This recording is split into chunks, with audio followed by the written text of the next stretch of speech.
So ഈ അടുത്തിടയ്ക്ക് ഞാനൊരു front കൂടെ ഒരു യാത്ര പോയപ്പോഴത്തേക്കും ഒരു ഹോട്ടലിൽ പോയതാണ്. അപ്പോൾ അവിടെ ഒരു സ്ത്രീ ആക്ച്വലി തട്ടുമൊക്കെ ഇട്ട് ഫേസും കവർ ചെയ്ത് കഷ്ടപ്പെട്ട് അതൊക്കെ പൊക്കിയതിന്റെ അകത്തൂടെ ഫുഡ് കഴിക്കുന്നുണ്ടായിരുന്നു, ഭയങ്കര സ്ട്രഗിൾ ചെയ്തിട്ട്. സോ എനിക്ക് ഭയങ്കര സഫോക്കേറ്റഡ് ആയിട്ട് തോന്നി അവരുടെ ആ ഒരു ലൈഫ് കണ്ടിട്ട്. പക്ഷേ ഞാനപ്പോൾ എൻ്റെ ഫ്രണ്ടിൻ്റെ അടുത്ത് ഷെയർ ചെയ്തപ്പോൾ പുള്ളിക്കാരി പെട്ടെന്ന് പറഞ്ഞൊരു കാര്യം, മേ ബി അവർ ആ ഒരു ലൈഫിൽ ഹാപ്പി ആയിരിക്കാം, മേ ബി അവരുടെ ചോയ്സ് ആയിരിക്കാം, നമ്മൾ എന്തിനാണ് ആ ഒരു ചോയ്സിനെ ക്വസ്റ്റ്യൻ ചെയ്യുന്നത് എന്നുള്ളത്. ശരിക്കും അങ്ങനെ ആ ഒരു ചോയ്സിനെ ക്വസ്റ്റ്യൻ ചെയ്യാതിരിക്കുന്നത് ശരിയായ ഒരു രീതിയാണോ? ഞാനൊരിക്കൽ അതുപോലെ യാത്ര ചെയ്തപ്പോൾ ഒരാൾ ബൈക്ക് നിർത്തി, അയാൾ ഹെൽമെറ്റ് വരാൻ ബുദ്ധിമുട്ടി, എന്നിട്ട് വളരെ കഷ്ടപ്പെട്ട് അതിൻ്റെ അത് മുക്കിയിട്ട് ജ്യൂസ് അടിക്കണം. എനിക്ക് വല്ലാതെ ഒരു വിമർശനമായിരുന്നു, ഇതൊക്കെ ഇത്ര ഇഷ്യൂ ആക്കണമെന്നാണ് ഞാൻ ആലോചിക്കുന്നത്. ഓക്കെ, ഇത് പക്ഷെ നമ്മൾ എന്തുകൊണ്ടത് ഇഷ്യൂ ആക്കണമെന്ന് ചോദിച്ചു കഴിഞ്ഞാൽ, ഇപ്പോൾ ഒരാൾ ഹെൽമെറ്റ് ഇട്ടാൽ നീ എന്തിനാ ഇട്ടത് എന്ന് ചോദിച്ചിട്ട് ആരും അടിക്കില്ല. പക്ഷേ ഇസ്ലാമിൽ അങ്ങനെയുണ്ട്. നിങ്ങൾ ബൈക്ക് ഓടിക്കുമ്പോൾ മാത്രമല്ല, നിങ്ങൾ എപ്പോഴും ഇട്ടോളണം എന്നൊരു നിയമമുണ്ട്. അതുകൂടാതെ ചില ആളുകൾ ഇട്ടാൽ അത് ബൈക്ക് ഓടിക്കുമ്പോഴാണെങ്കിൽ പോലും ഇടാൻ പാടില്ല എന്നുള്ള നിയമമുണ്ട് ഇസ്ലാമിൽ. അടിമ സ്ത്രീകൾക്ക് ഇത് ഹറാമാണ് ഹിജാബ്. അപ്പോൾ ഇസ്ലാമിലെ ഹിജാബ് എന്ന് പറയുന്നത് വസ്ത്രമല്ല. ഇപ്പം നിങ്ങൾക്ക് ഹിജാബ് എന്ന് പറയുന്ന ഒരു വസ്ത്രമായിട്ട് തോന്നുമ്പോഴാണ് ഇതൊരു ചോയ്സ് ആയിട്ട് നിങ്ങൾക്ക് അവതരിപ്പിക്കാൻ പോലും പറ്റുള്ളൂ. ഇതൊരു മതചിഹ്നമാണ്.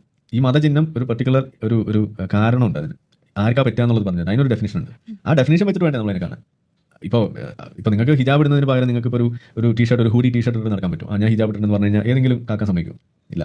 അത് ഹിജാബ് തന്നെ ഇടണം. അപ്പോൾ എന്താ അർത്ഥം? ഇനി പോട്ടെ, ഇപ്പോൾ നമ്മൾ ചില പരിപാടികളൊക്കെ കണ്ടപ്പോൾ നാളെ മൈമുണ്ട്, നിങ്ങൾ കറുത്ത വസ്ത്രം ധരിച്ചിട്ട് വരണം എന്ന് പറഞ്ഞു. അപ്പോൾ കുട്ടികൾ വീട്ടിൽ പോയി നോക്കി കറുത്ത വസ്ത്രം തപ്പിയിട്ടൊന്നും കിട്ടിയില്ല. നോക്കിയപ്പോൾ അവിടെ കിട്ടിയത് ഒരു പർദ്ദയാണ്. അപ്പോൾ അവർ അടുത്ത ദിവസം കറുത്ത പർദ്ദ ഇട്ടിട്ട് വന്നു.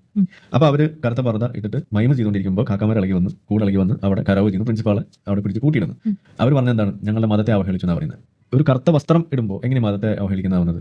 കറുത്ത ചുരിദാർ ഇട്ടപ്പോൾ അത് സംഭവിക്കുന്നില്ല, കറുത്ത സാരി കൊടുത്താൽ അത് സംഭവിക്കുന്നില്ലെങ്കിൽ കറുത്ത പർദ്ദ ഇടുമ്പോൾ അത് കുരു പൊട്ടുന്നതിന് അതിൻ്റെ അർത്ഥം എന്താണ്? പർദ്ദ ഒരു വസ്ത്രമല്ല, അത് മതത്തെ പ്രതിദാനം ചെയ്യുന്ന ഒരു വസ്ത്രമായിട്ടാണ്, ഒരു ചിഹ്നമായിട്ടാണ് അത് നിലനിൽക്കുന്നത്. അതുകൊണ്ടല്ലേ കുരു പൊട്ടി, അല്ലാന്നുണ്ടെങ്കിൽ ഇതിൻ്റെ ആവശ്യമുണ്ടോ? അപ്പോൾ അതാണ് ഞാൻ പറയുന്നത്.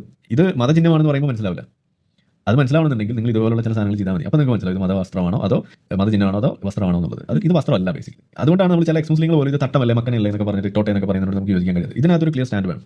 ഇത് ഒരു ഹെഡ് കവറിംഗ് എന്നുള്ള രീതിയിലല്ല ഇതിവിടെ അവതരിപ്പിക്കുന്നത്. ഇത് ഒരു ചാസ്റ്റിറ്റി എന്ന് പറയുന്ന ഒരു സാധനമായിട്ടാണ് ഇതിനെ കണക്ട് ചെയ്തിരിക്കുന്നത്. ഇസ്ലാമിൻ്റെ അതിൻ്റെ സ്ഥാനം തന്നെയാണ്. ഇത് ഒരു ഹിജാബിട്ട പെണ്ണ് എന്ന് പറഞ്ഞാൽ അതിൻ്റെ അർത്ഥം അവൾ വളരെ അനുസരണയുള്ള, അവൾ വളരെ മുത്തക്കിയായ, ചാരിത്രമുള്ള ഒരു സ്ത്രീ. ഇതാണ് ഇസ്ലാം സിഗ്നൽ ചെയ്യുന്നത്. അപ്പോൾ ഇത് ഇടാത്തൊരു സ്ത്രീ, ഒരു സ്ത്രീ ഇത് ഊരിയാൽ അവൾ ചാരിത്രം നഷ്ടപ്പെട്ടു.